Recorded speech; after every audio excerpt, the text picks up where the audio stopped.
Hi hello ఎట్లున్నారు? Plate చూస్తుంటేనే అర్థమవుతుంది కదా. దానికన్నా ముందు నా ఛానల్ని అయితే సబ్స్క్రైబ్ చేసేసుకోండి మరి. So welcome back to my channel Akram blogs. ఇవాళ బయటేమో జోరున వర్షం పడుతుంది, ఆకలేమో మొదలయ్యింది. ఇంకా కింద మీద పడి ఫ్రిడ్జ్లో తవ్వకాలు మొదలెడితే ఇదిగో ఈ బజ్జీ మిరపకాయలు అయితే కనిపించాయండి.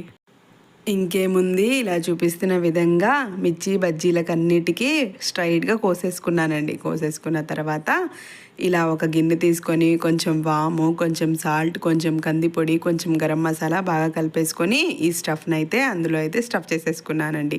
ఇలా కట్ చేసుకున్న మిర్చి బజ్జీలు ఉన్నాయి కదా, దాంట్లో అయితే మధ్యలో అయితే పెట్టేసుకోండి.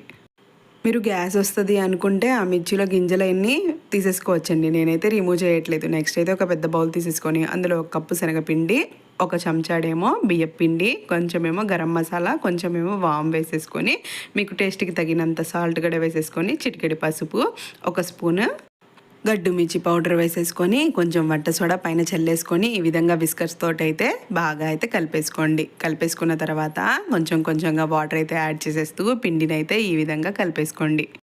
కొంచెం కొంచెంగానే యాడ్ చేయండి, అంతా ఒకసారి అయితే యాడ్ చేయొద్దు, పల్చగా అయిపోతుంది. సో ఈ విధంగా అయితే కన్సిస్టెన్సీ ఉండాలండి పిండికి.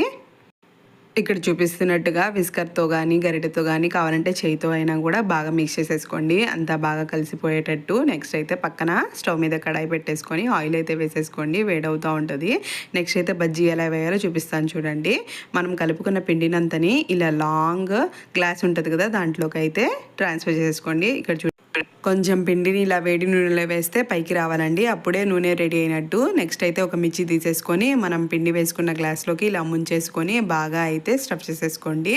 నెక్స్ట్ అయితే ఆయిల్లో వేసేసుకోవచ్చు. ఇలా చూపిస్తున్న విధంగా అయితే చేసుకుంటే మీకైతే ఈజీగా ఉంటాయి మిర్చి బజ్జీలు వేసుకోవడానికి.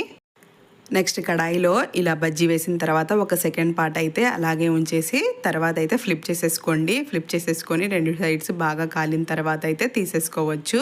నెక్స్ట్ చూడండి, అదే విధంగా ఇంకో బజ్జీ అయితే వేసేసాను. ఇది చాలా సింపుల్ ట్రిక్ అండి, బజ్జీలు అయితే వేసేసుకోవడానికి. గ్లాస్లో వేసుకుంటే చాలా ఈజీగా ఉంటుంది.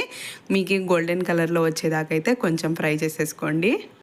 ఫస్ట్ టైం ఒకసారి ఫ్రై చేసేసుకున్న బజ్జీలన్నీ పక్కన పెట్టేసుకొని మళ్ళీ 2 మినిట్స్ తర్వాత ఇంకోసారి అయితే ఫ్రై చేసేసుకోవాలండి. ఇక్కడ చూపిస్తున్నట్టుగా నేనైతే ఇప్పుడు సెకండ్ టైం అయితే ఫ్రై చేసేసుకుంటున్నాను. ఎందుకంటే దీనివల్ల బాగా ఫ్రై అవుతాయి, లోపల ఏమైనా పచ్చిగా ఉన్నా కూడా మంచిగా ఫ్రై అయిపోతుందండి. ఇదైతే తప్పకుండా చేయండి, ఇది కూడా మంచి టిప్ అండి. ఈ ప్రాసెస్ మొత్తానికి నేనైతే ఫ్లేమ్ అనేది మీడియం పైనే పెట్టానండి. ఇప్పుడైతే సెకండ్ టైమే ఫ్రై చేసేసుకుంటున్నాను అన్నీ.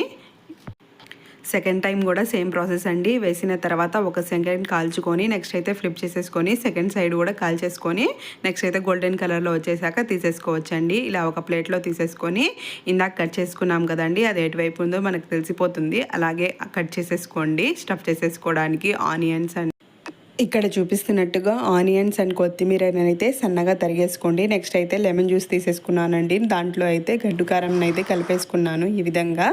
నెక్స్ట్ అయితే ఆనియన్స్ అయితే బజ్జీలో స్టఫ్ చేసేసుకోండి. ఇక్కడ చూపిస్తున్నట్టుగా సేమ్ ప్రాసెస్లో మిగతా మిర్చీలలో కూడా అంతా ఆనియన్ అయితే స్టఫ్ చేసేసుకోండి. ఈ ఆనియన్స్ మీకు ఎంత కావాలో అంత స్టఫ్ చేసేసుకోవచ్చండి. నెక్స్ట్ ఇక్కడ లెమన్ జ్యూస్ ఉంది కదండి, మనం కారం కలుపుకున్నది, అదైతే ఈ విధంగా పైన అయితే వేసేసుకోండి. దీనివల్ల టేస్ట్ అనేది మరింత ఎక్కువ అవుతుందండి. ఇంకా లాస్ట్లో ఒక బద్ద లెమన్ తీసేసుకొని పైన చల్లేసుకోండి.